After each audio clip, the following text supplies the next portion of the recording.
Bapak Ibu saudara sekalian, hari ini adalah hari istimewa, Minggu 3 Oktober 2021.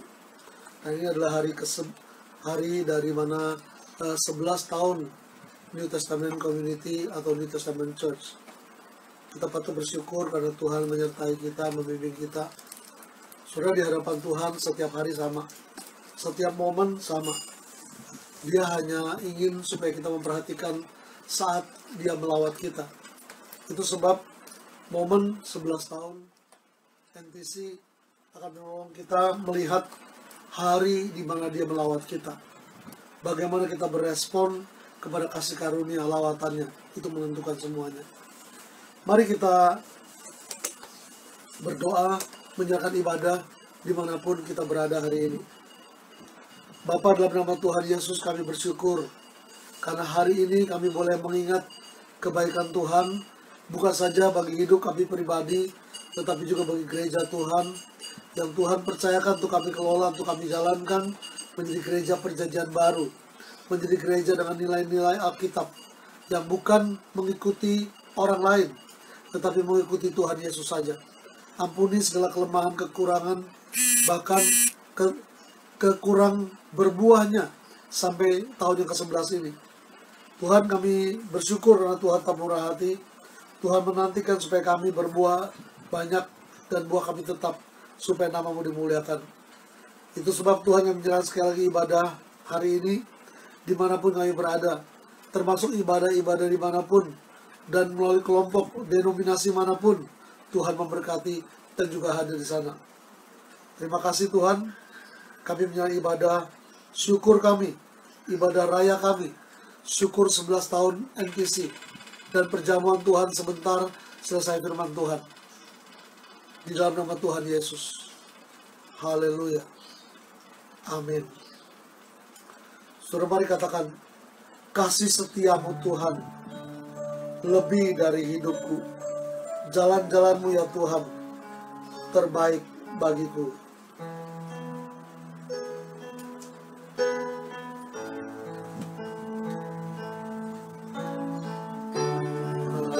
Kasih setiamu Tuhan lebih dari hidupku.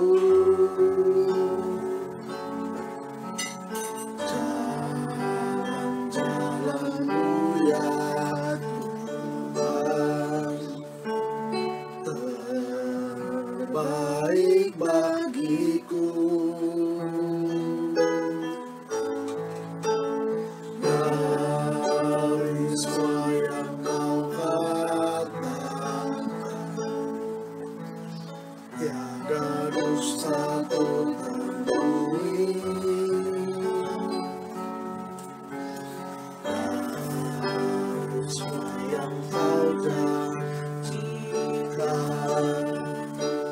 Tiada yang tak terpenuhi.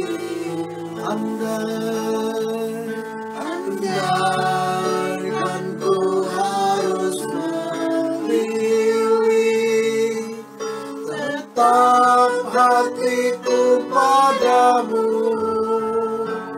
tak satu pun dapat menggantikanmu. Kau yang berarti bagiku, lebih dari semua yang ada. Kaulah segalanya bagiku, tak ingin ku berpaling darimu. Ku akan menyembahmu Tuhan. Katakan sekali, kasih setiamu Tuhan lebih dari hidupku. Kasih setiamu Tuhan lebih dari hidupku.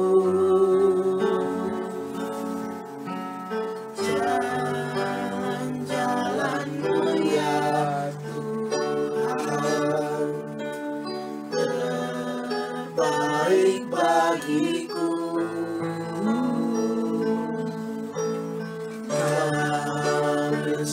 yang kau katakan. Amin. Tiada dusta ku temui, dari semua yang kau janjikan,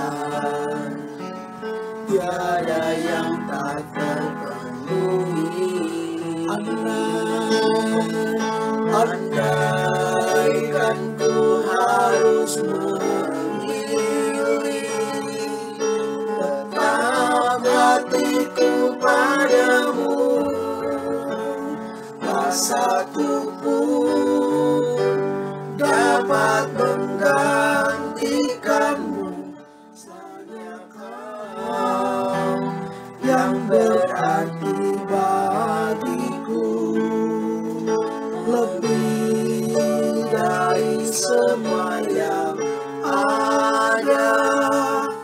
Kaulah segalanya bagiku, tak ingin ku berpaling darimu selamanya.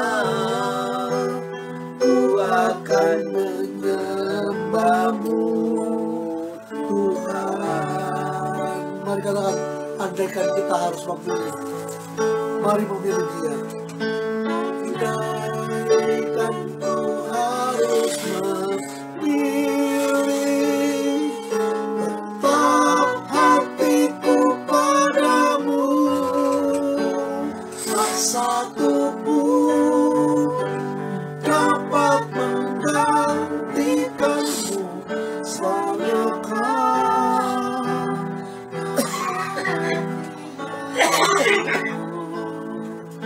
lebih dari semua yang ada. Kaulah segalanya bagiku,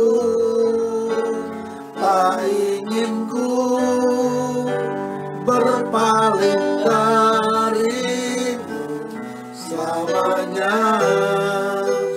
Ku akan menyembahmu, Tuhan.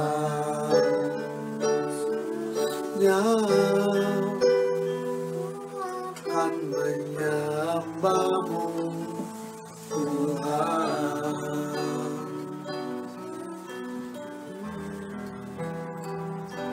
Haleluya. Saudara, sebenarnya dalam hidup kita, kalau kita mau jujur di hadapan Tuhan, kita mau menyadari bahwa benar cuma Dia jalannya, cuma Dia pintunya, cuma cara Dia. Sebenarnya tidak ada pilihan. Tetapi di dalam kasih setianya, di dalam seluruh Alkitab, Dia memberikan pilihan. Supaya Dia tidak memaksa kita, tetapi Dia membiarkan kita mengasihi Dia, memilih untuk mengikut Dia. Sudah, mari pandang kepada kasih setia Tuhan. Pandang kepada hidup kita, keberadaan hari ini. Kasih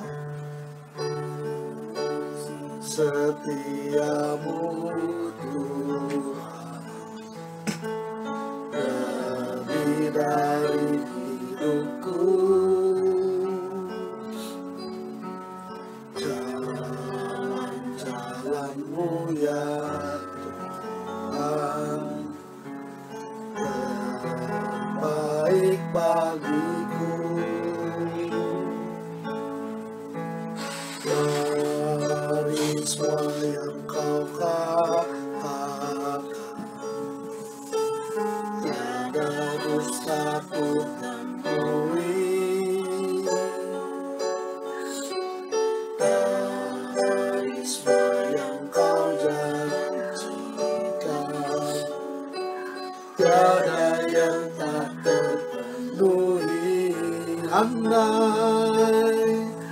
Andaikan ku harus memilih, tetap hatiku padamu, tak satu pun dapat menggantikan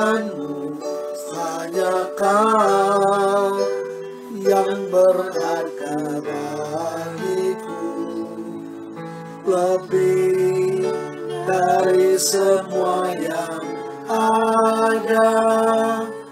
Kaulah segalanya bagiku, tak ingin ku berpaling darimu. Selamanya ku akan menyembahmu, Tuhan.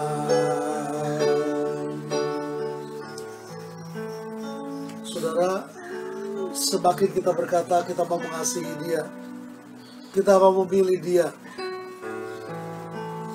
maka kita merasakan orang datang ibadah terlambat, penyambut tamu katanya, penyambut jemaat, asyir di depan menyalami ketika maaf terlambat ya.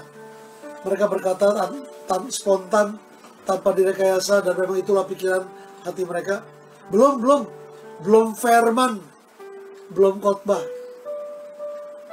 Belakangan saya menyadari kalau ibadah terlambat ini kesusahan. Satu hari saya datang lebih awal, duduk di depan, di baris ketiga atau keempat ibadah. Saudara, nyanyian apapun yang dinyanyikan menyentuh hati. Khotbah yang dikhotbahkan oleh pendeta yang punya karunia ngantuk katanya.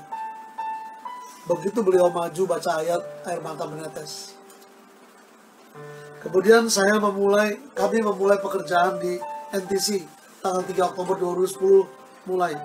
Dan di situ kita betul-betul menyembah Tuhan, menyanyi, ibadah seolah-olah nggak ada yang lain, cuma Tuhan doang. Dan kita tidak mau terjebak kepada ekstrim hanya menikmati nyanyian, tetapi kita juga mau belajar firman Tuhan dengan tepat. Hari ini, mari katakan dengan jujur, betul nggak dekat sama Tuhan? Saudara, ketika khotbah kita seringkali mengisi dari kepala kita, padahal adalah hati kita. Mengapa kita perlu menyanyi sekitar 20 sampai 30 menit? Seolah-olah kita perlu memanaskan hati kita, supaya kita siap. Sebenarnya bukan. Lebih kepada hati kita melekat kepada Dia. Ku ingin selalu bersekutu denganmu, menikmati hadiratmu, biarkan rohmu tinggal dalam hidupku. Sungguh indah bersamamu selamanya. Ku ingin selalu bersekutu denganmu, menikmati hadiratmu, biarkan rohmu tinggal dalam hidupku. Sungguh indah bersamamu selamanya. Katakan sekali, ku ingin selalu, ingin selalu bersekutu denganmu, menikmati hadiratmu, biarkan rohmu tinggal dalam hidupku. Sungguh indah bersamamu selamanya. Katakan, ku ingin selalu, ingin selalu bersekutu denganmu, menikmati hadiratmu, biarkan rohmu tinggal dalam hidup. Sungguh indah bersamamu selamanya. Selamanya kami mau dekat dengan Kau saja Tuhan. Haleluya. Tuhan, betapa indah berada di hadirat-Mu. Betapa kami menikmati Engkau yang sudah bermurah hati lebih daripada hidup kami. Dan kalau kami ada hidup bernafas, kami hanya berkata, Tuhan, kami mau dekat dengan Engkau saja. Kami mau menikmati Engkau saja. Terima kasih Tuhan. Terima kasih Tuhan. Tuhan, kami mengasihi-Mu.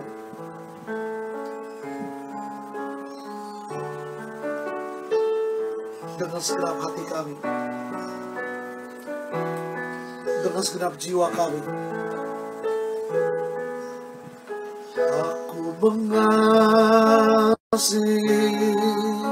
Engkau Yesus dengan segenap hatiku. Aku mengasihi Engkau Yesus dengan segenap jiwaku. Katakan, aku mengasihi Engkau. Aku mengasihi Engkau Yesus dengan segenap hatiku. Aku mengasihi Engkau Yesus dengan segenap jiwaku. Kurenungkan firman-Mu siang dan malam. Ku pegang firman-Mu dan ku lakukan. Engkau tahu ya Tuhan, tujuan hidupku hanyalah untuk menyenangkan hati-Mu. Aku mengasihi Engkau Yesus. Aku mengasihi Engkau Yesus dengan segenap hatiku. Aku mengasihi Engkau Yesus dengan segenap jiwaku. Kurenungkan firman-Mu siang dan malam. Ku pegang perintah-Mu dan ku lakukan. Engkau tahu ya Tuhan, tujuan hidupku hanyalah untuk menyenangkan hati-Mu. Katakan, kurenungkan firman-Mu. Kurenungkan firman-Mu siang dan malam. Ku pegang perintah-Mu dan ku lakukan. Engkau tahu ya Tuhan, tujuan hidupku hanyalah untuk menyenangkan hati-Mu.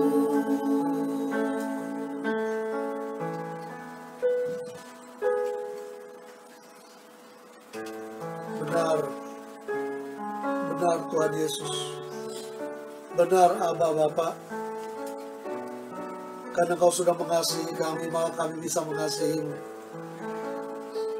Karena Kau sudah beranugerah membeli kami dengan darah-Mu yang mahal, maka kami rela hidup bagi-Mu.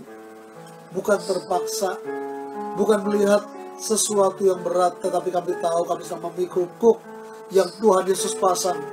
Dan beban itu enak dan ringan.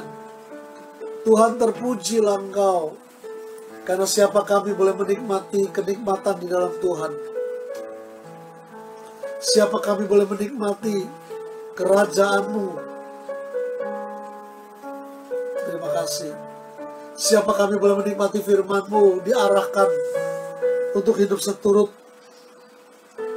menyenangkan-Mu saja Tuhan. Terima kasih. Terima kasih Tuhan. Seberapa hati kami yang terbuka menjadi tanah yang subur, yang sedia menerima firman di hati yang paling dalam. Tuhan, buat kami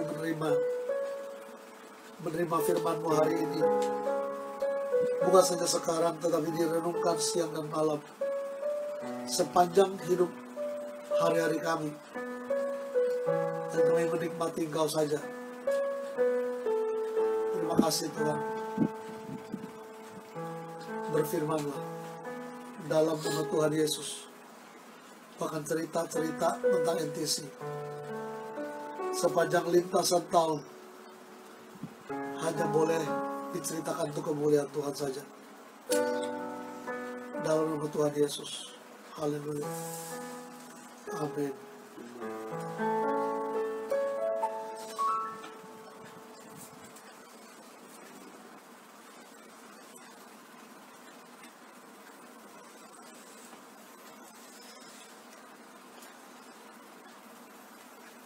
Saya ingin mengajak kita melihat Lukas 19 ayat 36 sampai 44. Ayat ini adalah ayat terakhir yang sebenarnya untuk saya bacakan sebelum kita doa penutup. Tetapi saya merasa kita perlu membaca ayat ini lebih dulu, lalu kita mendengar cerita tentang NTC dan merenungkan bagian-bagian firman Tuhan yang di depan. Lukas 19 ayat 36 sampai 44 berkata begini. Dan sementara Yesus mengendarai keledai itu, mereka menghamparkan pakaiannya di jalan. Ketika Yesus dekat Yerusalem, di tempat jalan menuju Bukit Zaitun, mulailah semua murid yang mengiringi dia bergembira dan memuji Allah dengan suara nyaring. Oleh karena segala mujizat yang telah mereka lihat. Kata mereka, diberkatilah dia yang datang sebagai Raja dalam nama Tuhan. Damai sejahtera di sorga dan kemuliaan di tempat yang maha tinggi. Beberapa orang Farisi yang turun dengan orang banyak itu berkata kepada Yesus, Guru, tengoklah murid-murid itu. Jawab Yesus, aku berkata kepadamu, jika mereka ini diam, maka batu ini akan berteriak. Dan ketika Yesus telah dekat dan melihat kota itu yang menangisinya, katanya, wahai, betapa baiknya jika pada hari ini juga engkau mengerti apa yang perlu untuk damai sejahteramu. Tetapi sekarang hal itu tersembunyi bagi matamu. Sebab akan datang harinya bahwa musuh akan mengelilingi engkau dengan kubu, lalu mengepung engkau dan menghimpit engkau dari segala jurusan. Dan mereka akan membinasakan engkau beserta pendudukmu. Dan pada tembokmu mereka tidak akan membiarkan satu batu pun tinggal terletak di atas batu yang lain. Karena engkau tidak mengetahui saat bila mana Allah melawat engkau.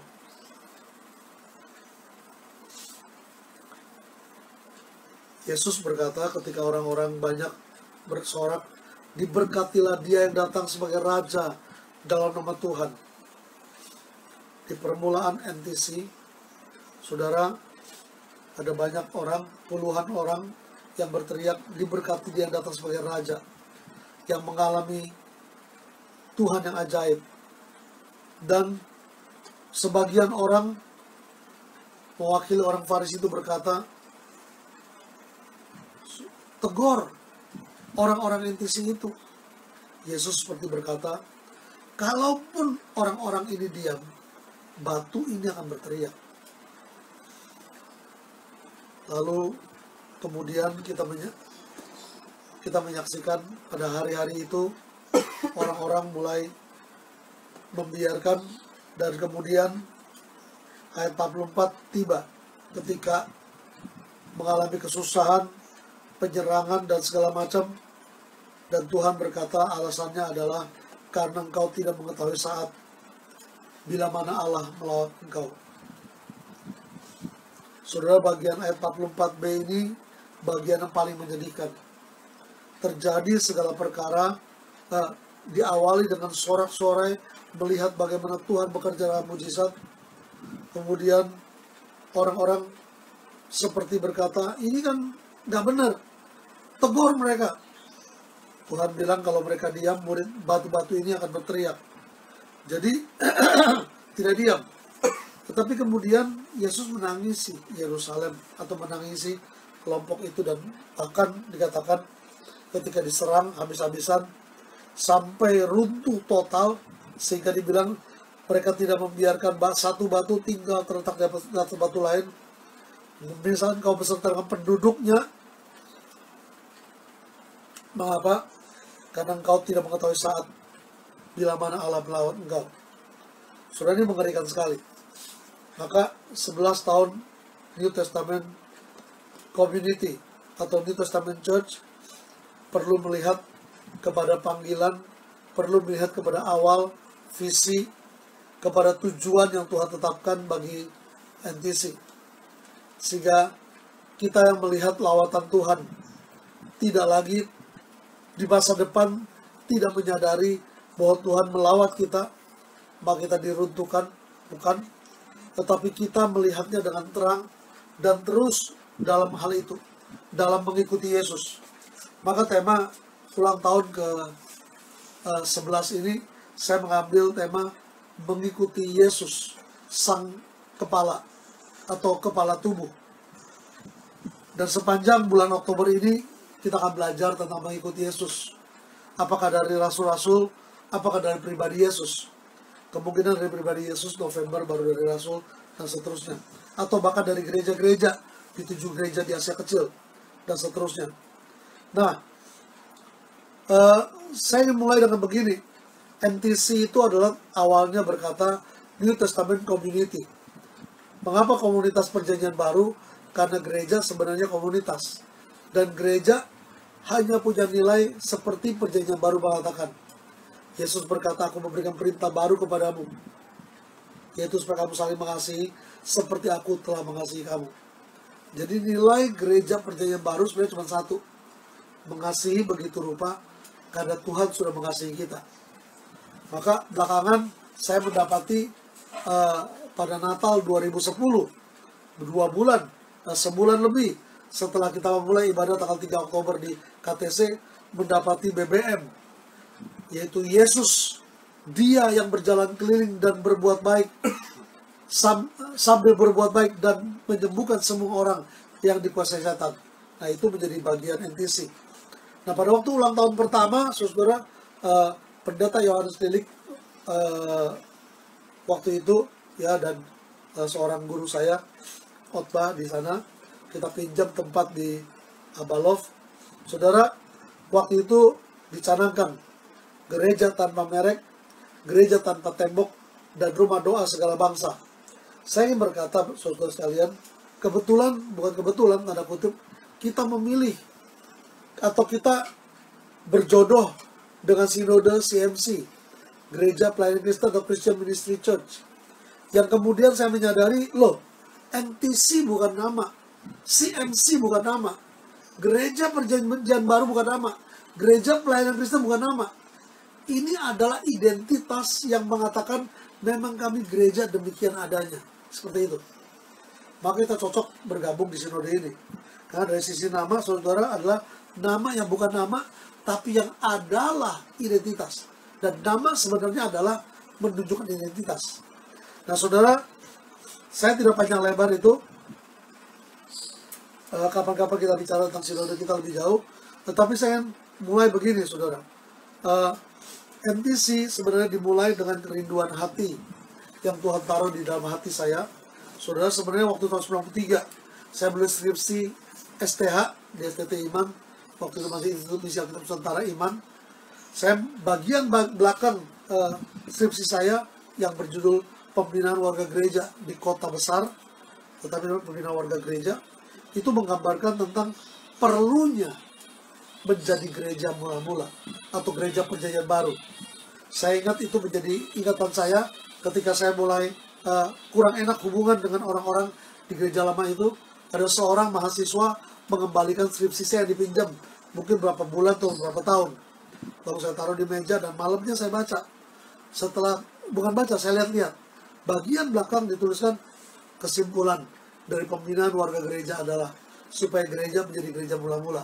Baru bisa mengadakan pembinaan kepada warga gereja. Itu dia. Dan menggelorakan saya untuk kembali kepada nilai-nilai perjanjian baru. Itu sebab kemudian konflik makin bertajam.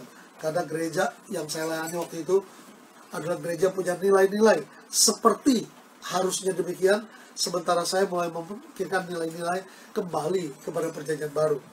Nah, kemudian saya ingat juga ada satu hari, saya lupa tahun persisnya, tapi di kantor gereja itu di Sunter, saya sedang setengah tertidur, lalu saya ingat saya seperti ada di atas skateboard biru, saudara, dan skateboard itu nyebrang dari Sunter ke Kelapa Gading.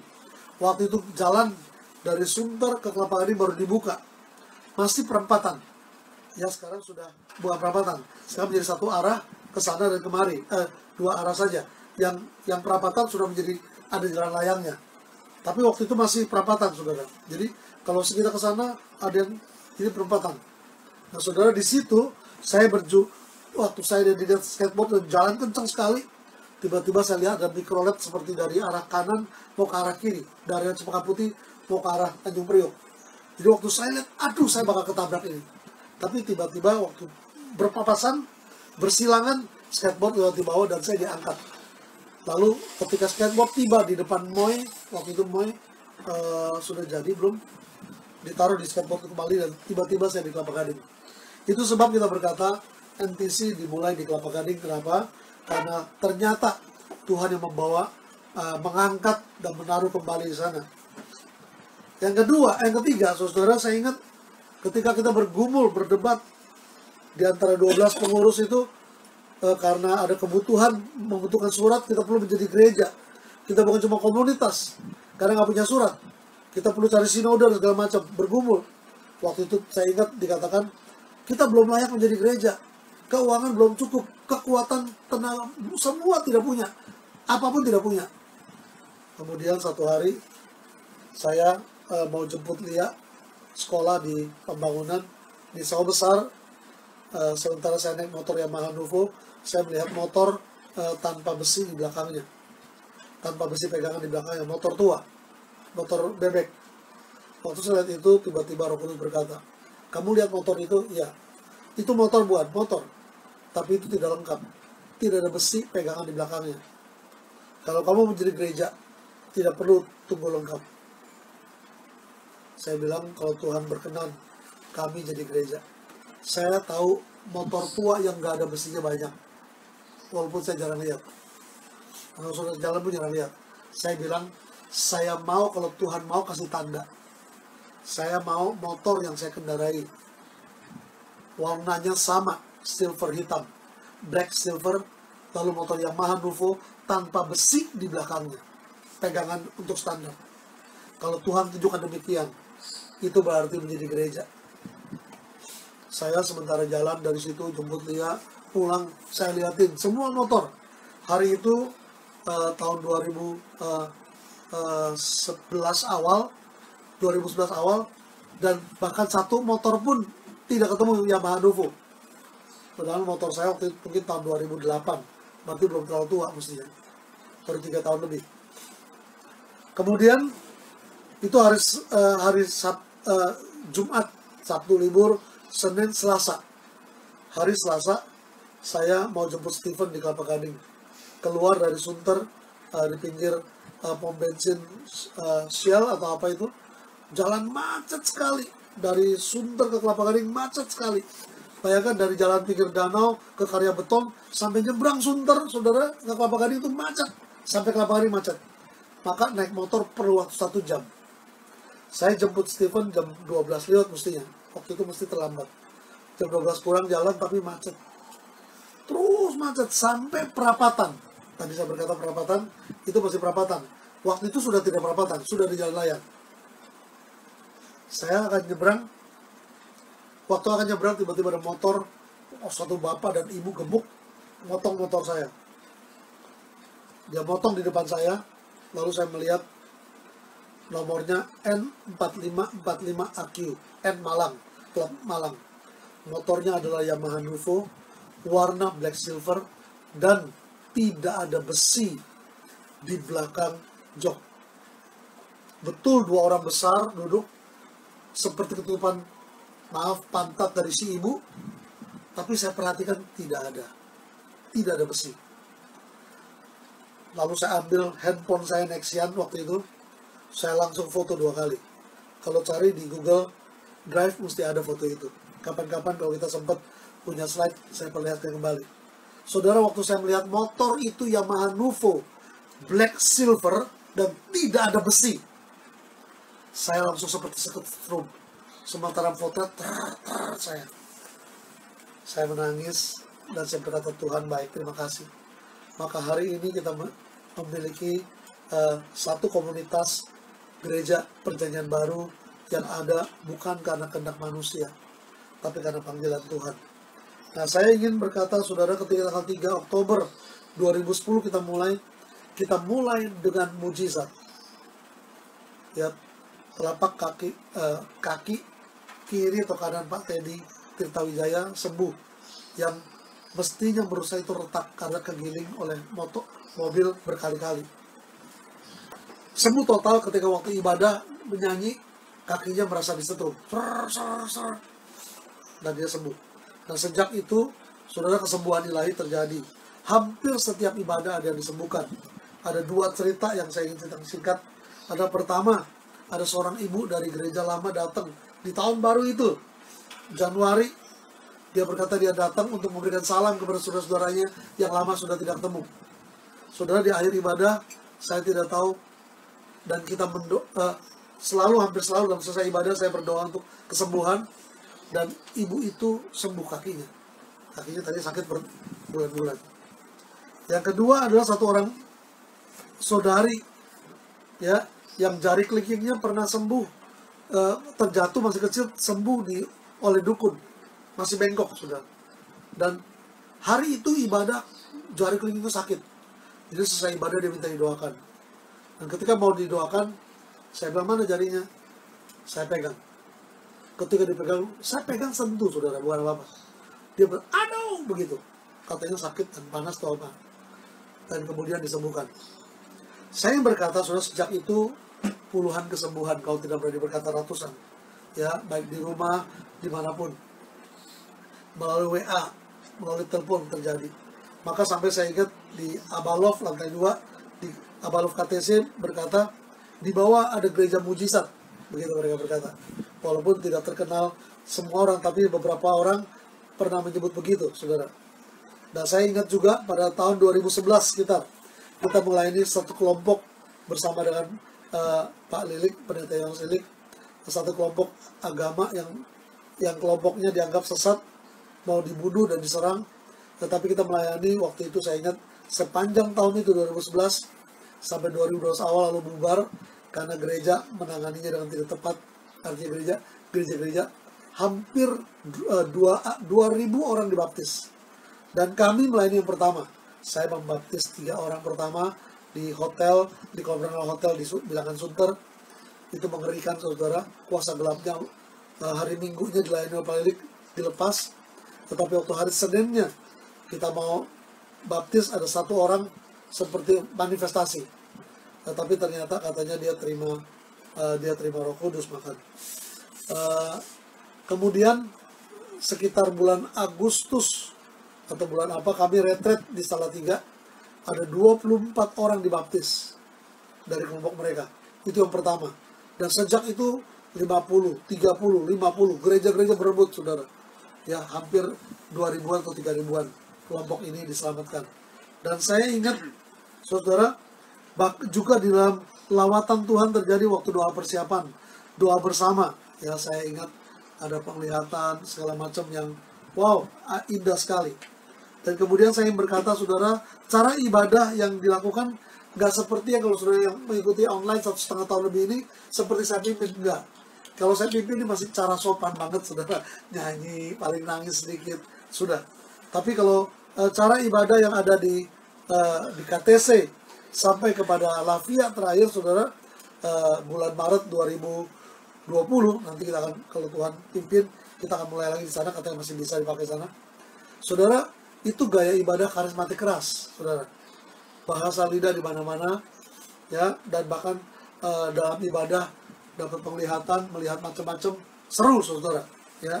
Dan saya ingin berkata, itu freestyle, itu bukan gaya karismatik, ya. Kalau saudara baca Kisah Para Rasul, mereka juga tiba-tiba berbahasa roh, berbahasa lidah, mereka juga bakal lebih kesembuhan dan segala macam. Nah, tempat ibadah, saudara, satu-satunya yang kami rindu adalah kami ikuti pola gereja mula-mula, gereja penyanyian baru. Tempat ibadah kita dari KTC sekitar 2010 sampai 2016, kemudian pindah ke rumah seorang jemaat di Nias, rumah kosong, 2016 sampai 18, kemudian 2018 kita pindah sampai Maret 2020, dan nanti kalau bisa pakai lagi situ Lavia Cafe and Resto di Boulevard Kelapa Gading. Dan jumlah jemaat menurun dari antara 60-80 jemaat sampai sekarang tinggal antara 20 sampai 30 jemaat kalau ibadah. Dan dibaptis 32 orang, atestasi masuk 43 orang, banyakan pindah dari gereja lama, dan nikah 25 pasang.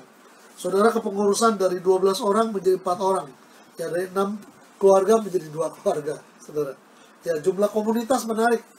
Dari 2011 NC Kelapa Gading, sekarang telah menjadi 7.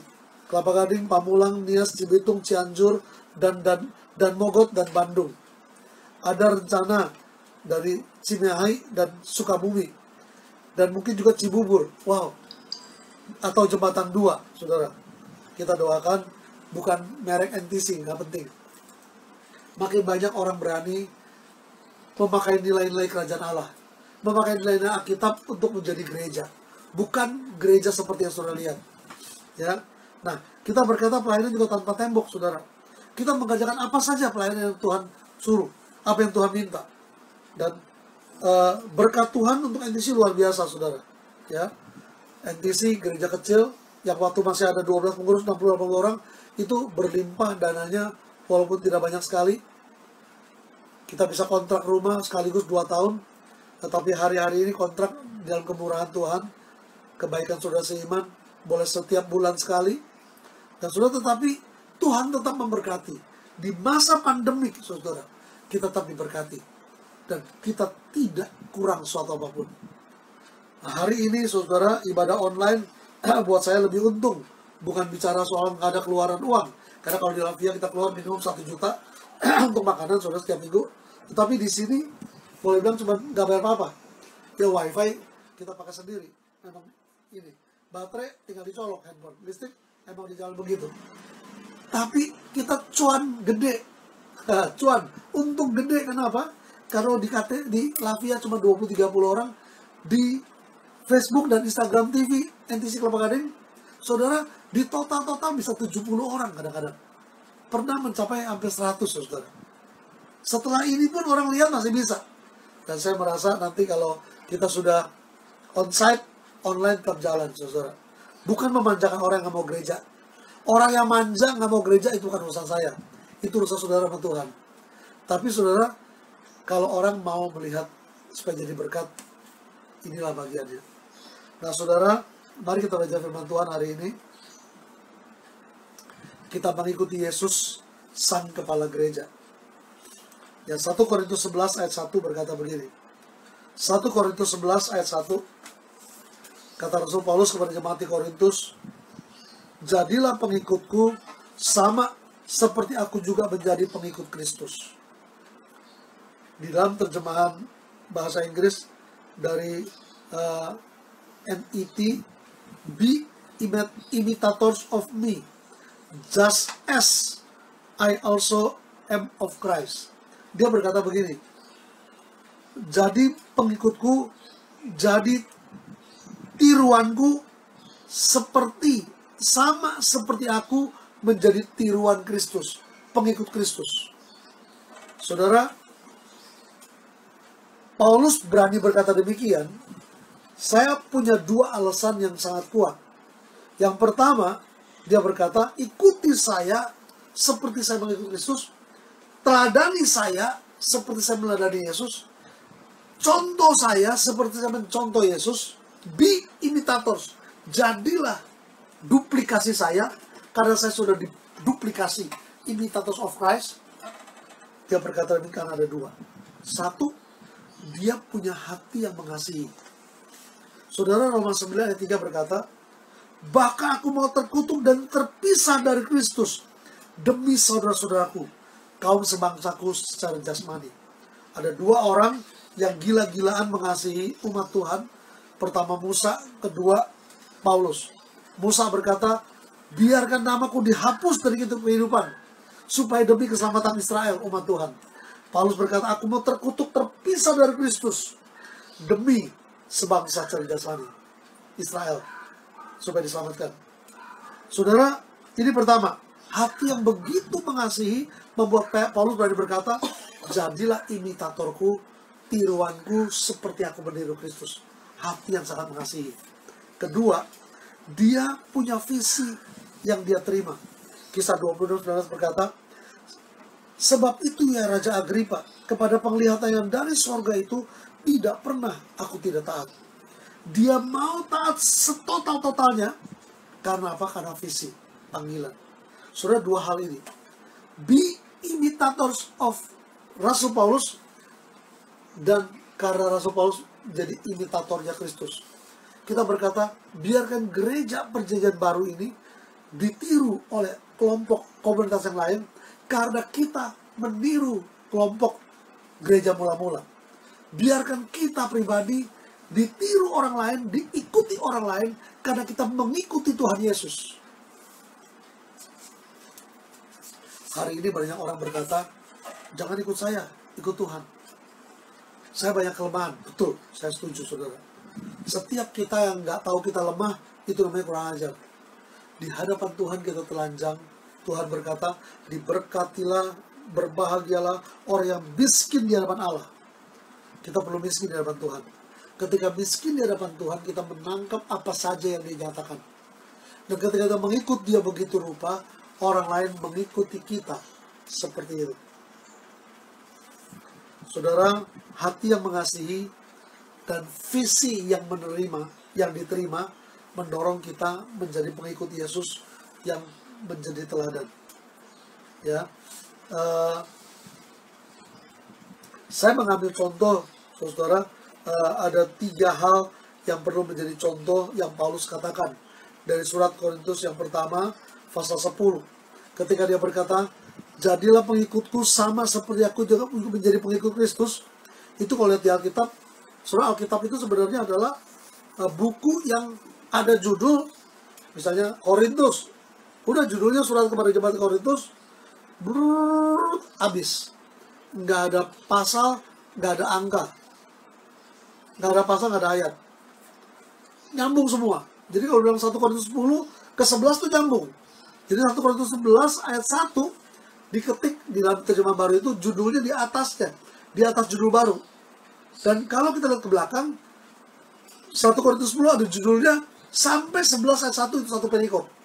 Nah, artinya penerjemah Alkitab terjemahan baru Alkitab bahasa Indonesia itu melihat itu sebagai bagian kelompoknya. Jadi menjadi teladanku, kata Paulus, seperti aku telah meneladani Yesus.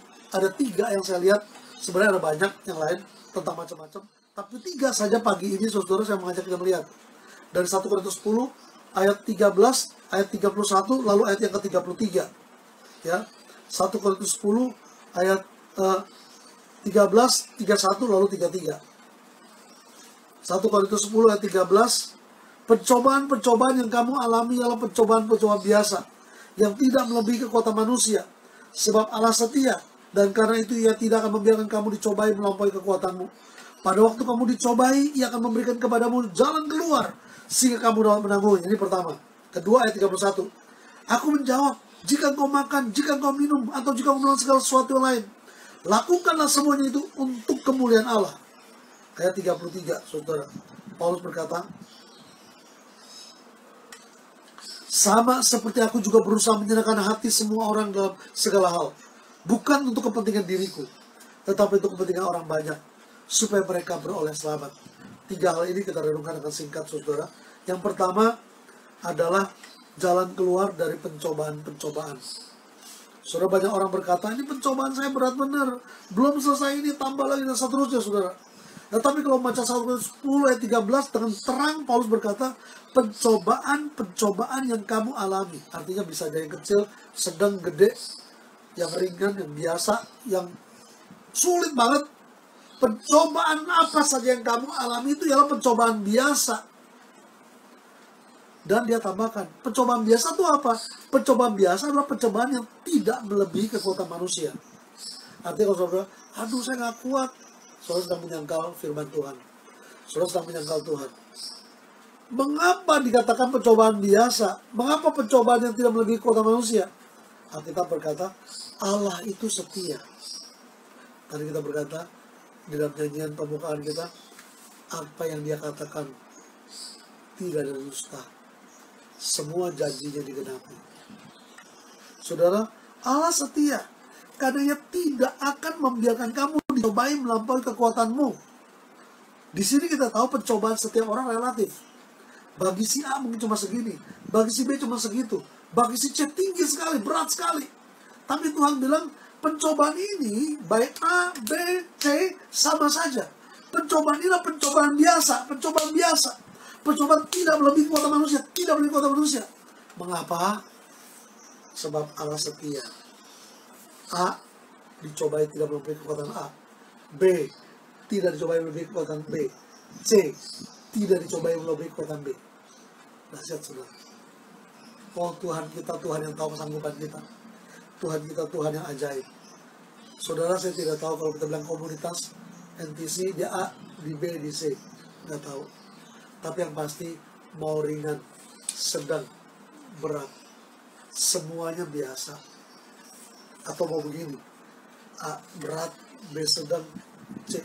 Atau A mudah, B berat sekali, C sedang. Nggak jadi soal. Nggak jadi soal. Yang jadi soal adalah ketika menyadari itu tidak melampaui kekuatan manusia. Kalau mengalami pencobaan yang rendah, jangan menjadi sombong. Jangan meremehkan. Kalau mengalami yang berat sekali, jangan jadi sombong bisa mengatasi. Karena semua itu, saudara, adalah pencobaan biasa yang tidak melampaui kekuatan manusia. Kemudian dibilang, Tuhan setia, sehingga kamu dicobai tidak melampaui kekuatanmu. Kekuatan saya, kekuatan saudara, kekuatan si B, si C, beda. Sebab itu Tuhan berikan atau izinkan pencobaan itu adalah pencobaan biasa yang tidak melampaui manusia dan tidak melampaui kekuatan kita. Sebab pada waktu kamu dicobai, dia beri jalan keluar sehingga kita dapat menanggungnya. Artinya apa, saudara? Pencobaan rendah, kalau kita atasi dengan semau kita, bisa jadi kita mengatasinya bukan dengan jalan keluarnya Tuhan. Pencobaan sedang, karena kita setengah mengabaikan, bisa iya, bisa enggak, ikut jalan keluarnya Tuhan. Pencobaan berat, sudah ketika sudah melawan dengan kekuatan sendiri, sudah keluarnya bukan dengan jalan Tuhan. Tetapi pencobaan berat, kalau sudah atasi dengan kekuatan dari Tuhan, dia beri jalan keluar, itu memuliakan Tuhan. Jadi hati-hati, saudara. Pencobaan rendah nggak berarti diremehkan, sedang nggak biarin saja, kuat tidak begitu kuat sehingga tidak bisa diatasi. Baik rendah, sedang, kuat, saudara. Tuhan berikan jalan keluar. Jalan keluarnya bisa beda, jalan keluarnya bisa sama, tapi intinya sama, sehingga kita dapat menanggungnya. Saudara, dalam kondisi seperti ini, hari-hari ini, banyak orang berkata, aduh berat banget hidup. Ya kan, pandemi berkepanjangan, ekonomi sulit, pemasukan nggak ada cara untuk memperbaiki ekonomi, hubungan rusak segala macam. Saudara, pencobaan yang kamu alami, pencobaan biasa. Kata Paulus, ikuti teladanku, karena aku telah mengikuti Yesus. Jadilah tiruanku, karena aku ditiru kepada Yesus. Saudara, kesempatan Gereja Perjanjian Baru Mari ikut Yesus. Sebagai pribadi, sebagai komunitas, ikut Yesus. Supaya kita menyadari pencobaan kita alami, semuanya pencobaan biasa. Semuanya tidak lebih dari kekuatan manusia. Semuanya tidak melampaui kekuatan tiap kita. Dan karena setiap pencobaan ada jalan keluar yang Tuhan sediakan. Ini pertama, saudara. Ya, menjadi tiruan Paulus seperti Paulus pendiri Yesus, karena pencobaan yang dia alami, pencobaan biasa, pencobaan tidak melalui kekuatan manusia, pencobaan yang di mana Allah setia, pencobaan di mana tidak melalui kekuatan kita, ada jalan keluar yang Tuhan sediakan. Ini pertama, saudara. Ya, jangan lupa, saudara, di dalam Ibrani 4:15 dikatakan, imam besar yang kita punya bukanlah imam besar yang tidak dapat turut merasakan kelemahan-kelemahan kita.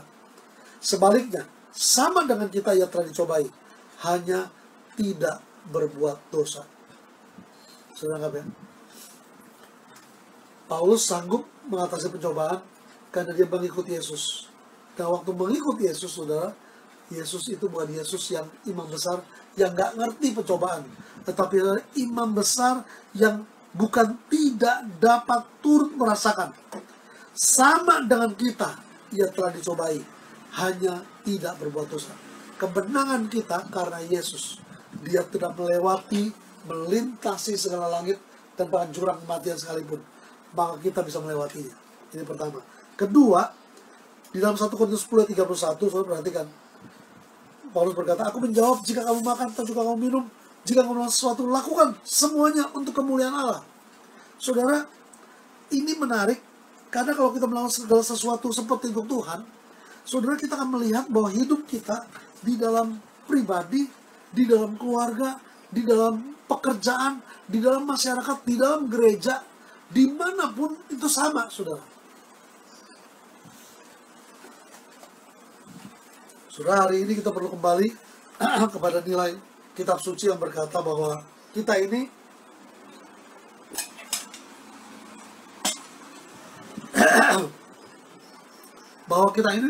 saudara, perlu menghidupi segala sesuatu, dan segala sesuatu itu cuma untuk kemuliaan Allah. Jika makan, minum, melakukan apapun. Jadi perhatikan, saudara, kalau saudara hari ini ibadah buat Tuhan.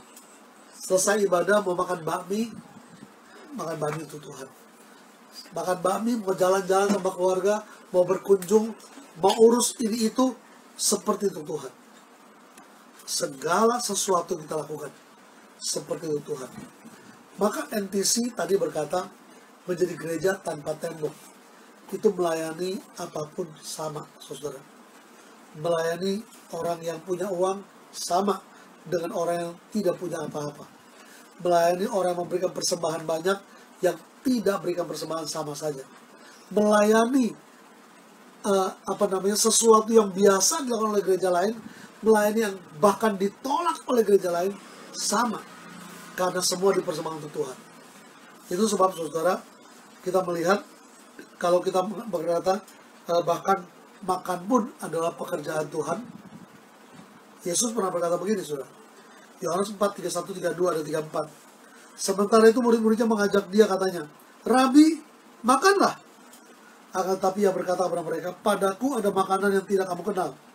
Ayat 34. Kata Yesus pada mereka, makananku ialah melakukan kehendak Dia yang mengutus aku dan menyelesaikan pekerjaannya. Saudara, itu betul-betul murid ajak makan. Yesus bilang dia punya makanan. Dan makanan dia adalah menyelesaikan pekerjaan Allah. Saya mau berkata, saudara, dalam konteks itu saudara berkata, itu pendeta. Konteks Yohanes 4 itu bicara tentang Yesus sedang memberitakan kerajaan Allah bagi perempuan Samaria. Betul. Tetapi Yesus tidak pernah memakai perumpamaan, contoh, di luar maksudnya. Maksudnya begini, saudara. Kalau dia sedang berbicara tentang menjangkau perempuan Samaria, dan begitu rupa, kita harus ke tempat Samaria, dia harus menjangkau perempuan tuh, dia minta minum dan seterusnya, Dalam proses pembicaraan ayat perempuan itu di dalam selam-menangan, so dia berkata, dia tidak akan memakai kalimat muridnya, guru makanlah, lalu berkata itu makanan. Bukan. Saudara, bagi Tuhan mengerjakan pekerjaan Tuhan itu seperti makan. Seperti kebutuhan. Dan saya percaya ketika dia makan betulan pun, dia sedang makan seperti mengerjakan pekerjaan Tuhan. Kalau kau mau makan, kalau engkau minum, kalau engkau melakukan segala sesuatu, lakukan semuanya untuk kemuliaan Allah. Tidak ada dalam bagian hidup kita, Bapak Ibu Saudara sekalian, yang bukan untuk kemuliaan Tuhan. Kalau kita pakai kacamata, untuk kemuliaan Tuhan. Kalau kita boleh mengalami sakit, untuk kemuliaan Tuhan. Kalau kita boleh mengalami kelimpahan hidup, itu untuk kemuliaan Tuhan. Kalau kita boleh mengalami kemiskinan, kesakitan, penderitaan, kalau itu di dalam nama Yesus, kalau itu diizinkan dan dalam kehendak Tuhan, kita menerima dengan sukacita. Tetapi kalau itu timbunan setan, kita menolaknya dalam nama Yesus. Semua yang dia mau, kita juga mau. Semua yang dia tolak, kita juga tidak mau. Ini kedua. Kalau pertama, pencobaan kita mengalami, karena ya, Paulus mengalami. Kedua, menolong segala sesuatu untuk Tuhan. Yang ketiga, saudara, ini menarik. 1 Korintus 10 ayat 33. Sama seperti aku juga menyenangkan hati semua orang dalam segala hal. Bukan untuk kepentingan diriku, tetapi untuk kepentingan orang banyak, supaya mereka beroleh selamat. Saudara, kalimat ini saya sebelum masuk kepada poin yang ketiga ini, seolah-olah ini adalah menjilat, ya, berusaha menyenangkan semua orang dalam segala hal, supaya bukan untuk kepentingan diri, tapi untuk kepentingan orang banyak. So jangan lupa, menjilat itu nyenengin orang supaya dia dapat keuntungan. Itu menjilat, saudara. Saya baik-baikin orang supaya orang yang saya baik-baikin itu jadi berikan saya keuntungan. Itu menjilat. Tapi kalau saya baik-baikin orang, bukan kepentingan saya, tapi demi kepentingan dia, supaya dia beroleh selamat. Ini dahsyat, saudara. Motivasinya bukan supaya Injil diberitakan luas, bukan cuma itu, saudara. Motivasinya bukan, tetapi kita menyadari kita mau menolong orang lain, kita mau menyenangkan orang lain di dalam segala hal demi kepentingan dia. Saudara, saya ingat cerita tentang seorang guru dari satu agama dan muridnya sedang berjalan. Maksud saya guru orang bijak, guru agama tertentu didatangi oleh muridnya dan oleh seorang lawan berdebatnya. Dia berkata begini, saudara. Guru itu ditanya begini oleh muridnya, guru, berikan kepada saya keputusanmu. Saya sedang bertaruh dengan orang ini. Apa itu taruhannya? Orang ini berkata 4 kali 4, 8. Saya bilang 4 kali 4, 16. Yang mana yang benar, guru? Lalu taruhannya apa? Taruhannya adalah kalau saya benar, saya potong tangan orang ini. Kalau dia benar, maka saya bodoh.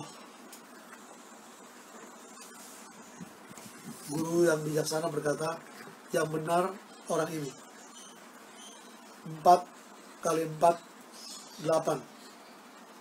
Loh, guru, 4 kali 4, 16. Orang itu berkata, sudah cukup. Gurumu yang bijak ini berkata 4 kali 4, 8. Terima kasih, guru. Berarti muridmu emang bodoh. Orang itu pergi. Murid dongkol sekali. Kemudian setelah orang itu pergi, dia, guru, betul kan 4 kali 4, 16? Betul.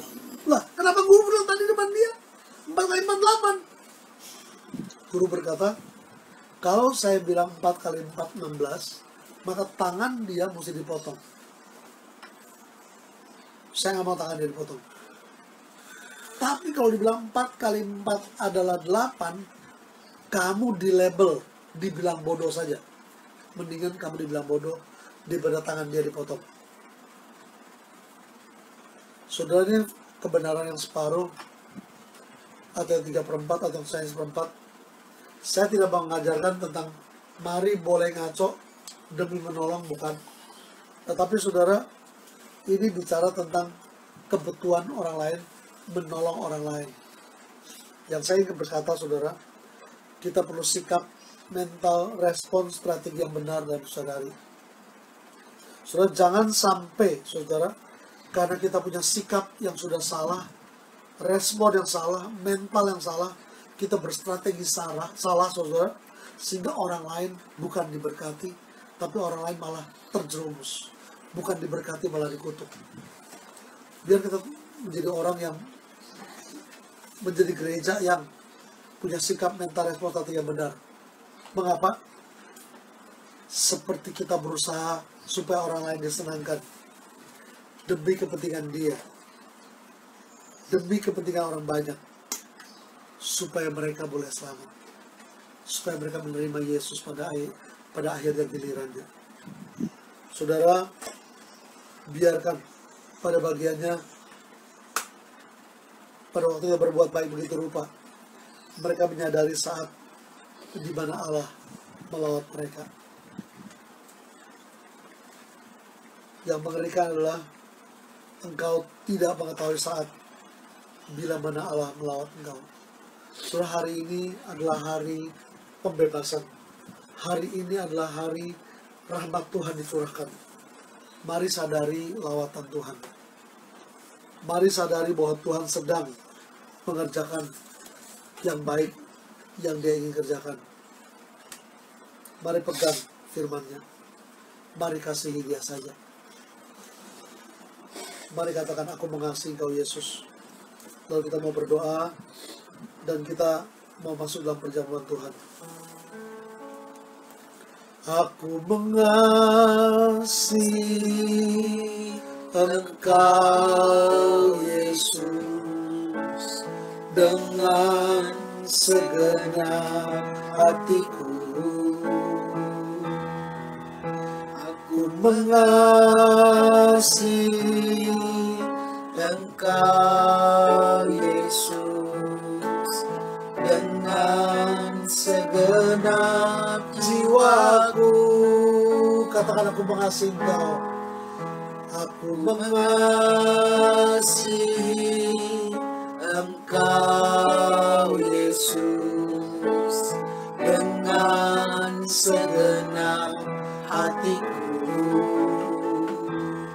Aku mengasihi Engkau Yesus dengan segenap jiwaku.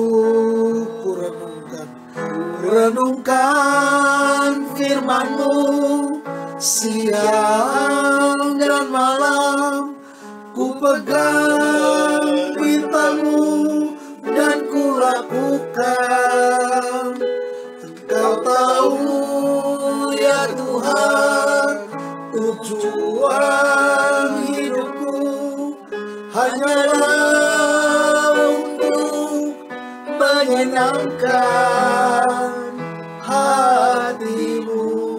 Engkau tahu ya Tuhan, Engkau tahu ya Tuhan, tujuan hidupku hanyalah untuk menyenangkan hati-Mu. Katakan sekali, Engkau tahu ya Tuhan, Engkau tahu ya Tuhan, tujuan hidupku hanyalah untuk menyenangkan hati-Mu. Katakan saya, Engkau tahu ya Tuhan, Engkau tahu ya Tuhan, tujuan hidupku hanyalah untuk menyenangkan hati-Mu, menyenangkan hati-Mu, menyenangkan hati-Mu.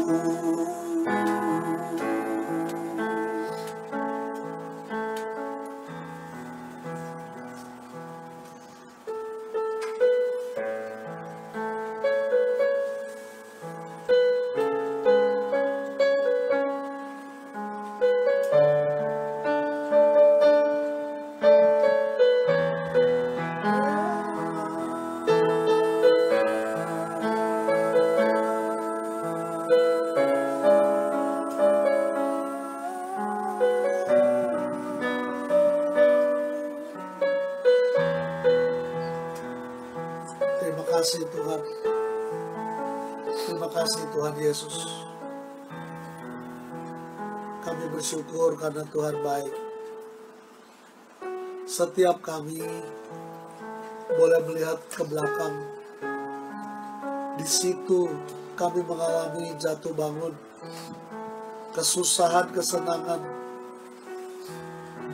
dihina, diangkat.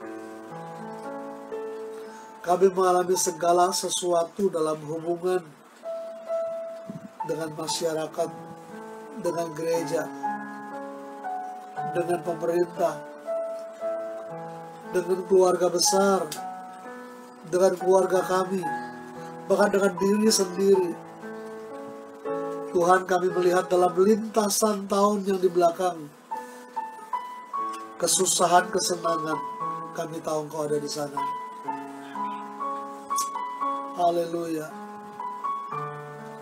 Kami tahu Tuhan, melihat dari firman-Mu, melihat dari sejarah hidup bangsa-bangsa, hidup pahlawan-pahlawan Alkitab, pahlawan-pahlawan rohani, orang-orang mendahului kami. Sebab itu kami memandang ke depan dan berkata, Tuhan, kami tahu kasih setiamu yang lebih dari hidup. Hidupkanlah itu dalam lintasan tahun-tahun di depan kami. Biarkan kami menyadari saat di mana Engkau melawat kami.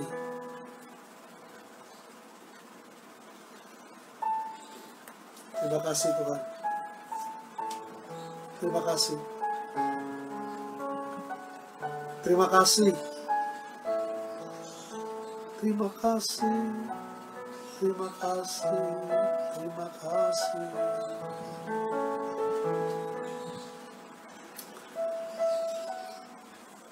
Seberapa kami ya Tuhan yang menyadari diri kami adalah komunitas perjanjian baru.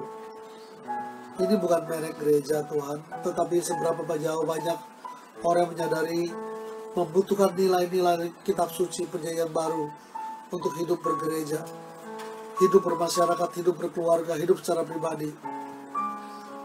Tuhan, seberapa kami yang tahu itu. Biarkan kami mengikuti Tuhan, mengikuti Tuhan Yesus begitu rupa, sehingga Dia berkata kepada anak kami, kepada keluarga kami, kepada orang-orang bersama kami, kepada orang yang mengikuti kami, ikutlah aku seperti aku sudah mengikut Tuhan Yesus. Terima kasih Tuhan. Juga terima kasih Engkau sudah mati bagi kami. Tuhan, di hari ulang tahun persis tanggal 3 Oktober dari 11 tahun yang lalu sampai hari ini, di hari yang persis kami mengulang ibadah di tahun ke-11 ini, kami memperingati perjamuan Tuhan. Kami mengingat Tuhan yang sudah mati dan bangkit bagi kami. Kami mengingat tubuh Tuhan yang dipecahkan bagi kami. Kami mengingat darah-Mu yang dicurahkan bagi kami. Hamba-Mu Rasul Petrus berkata, kami telah dibeli, harganya telah lunas dibayar. Kami telah menerima percikan darah Yesus. Terima kasih Tuhan. Biar kami dimurnikan, disucikan. Boleh mengambil bagian juga dari meja perjamuan Tuhan. Dalam nama Yesus. Amin.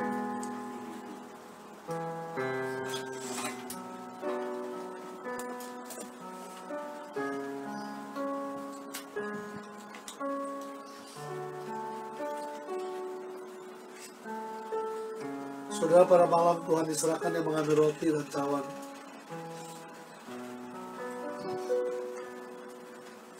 Dia memecahkannya dan berkata, inilah tubuhku yang dipecahkan bagi kamu.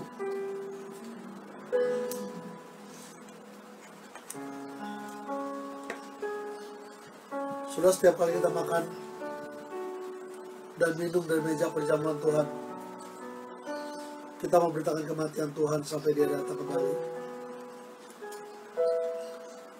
Mari kita makan dengan penuh syukur, karena firman Tuhan hampir 3.000 tahun yang lalu sudah berkata, lebih 2.000 tahun lalu berkata, hari ini berkata, oleh bilur-bilur Tuhan Yesus, oleh pecahan dagingnya, kita disembuhkan total. Mari terima pecahan tubuhnya, karena Yesus berkata, dagingku benar-benar makanan. Dalam nama Yesus.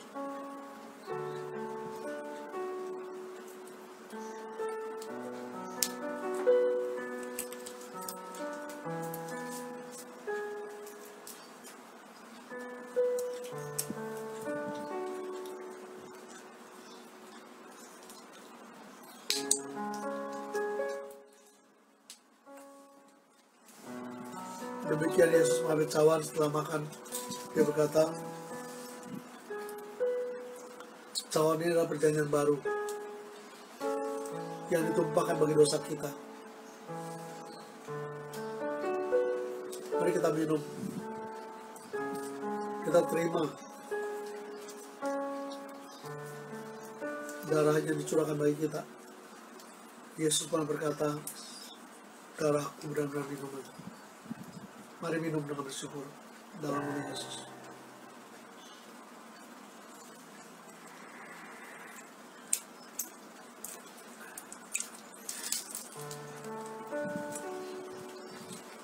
Mari kita berdoa.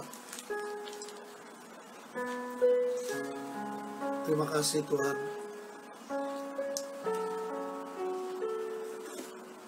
Terima kasih Tuhan.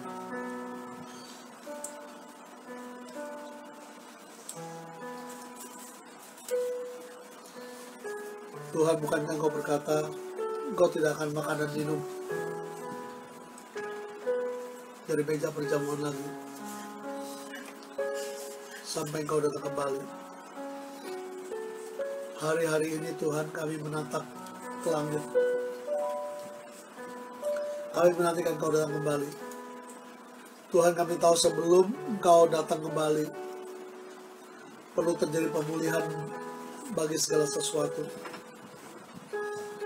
Tuhan, biarkan kami gereja-Mu, dimanapun gereja Tuhan ada, menjadi agen-agen pemulihan, menjadi agen-agen yang membawa orang lain melihat kemuliaan, kemurahan Tuhan Yesus, dan mereka juga datang kepada Tuhan Yesus. Jalan keluar itu, yang memberikan jalan keluar itu. Terima kasih Tuhan. Dalam nama Yesus kami bersyukur menjamu Tuhan hari ini. Haleluya. Sudah mari terima berkat Tuhan. Pujian bagimu, senyap nafas muliakanmu, surga bumi kan berseru, kuduslah Tuhan namamu. Katakan segala pujian, segala pujian bagimu, senyap nafas muliakanmu, surga bumi kan berseru, kuduslah Tuhan namamu. Kuduslah Tuhan, kuduslah Tuhan namamu, kuduslah Tuhan namamu.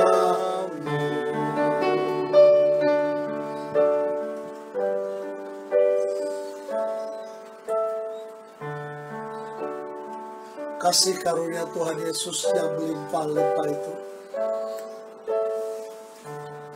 kasih Bapa Allah dengan kasih yang tidak pernah berubah,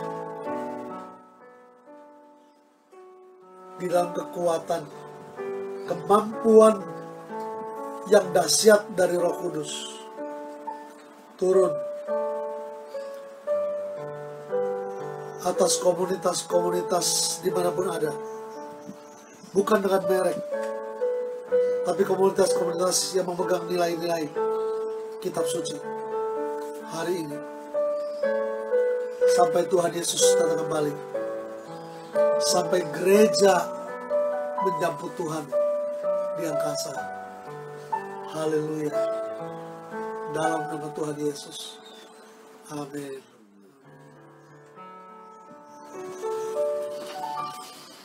Tuhan Yesus berkati saudara sekalian. Bagi saudara yang merasa bagian dari MTC, selamat ulang tahun. Selamat menikmati hidup yang mengikuti Tuhan Yesus. Shalom. Tuhan Yesus berkati kita sekalian.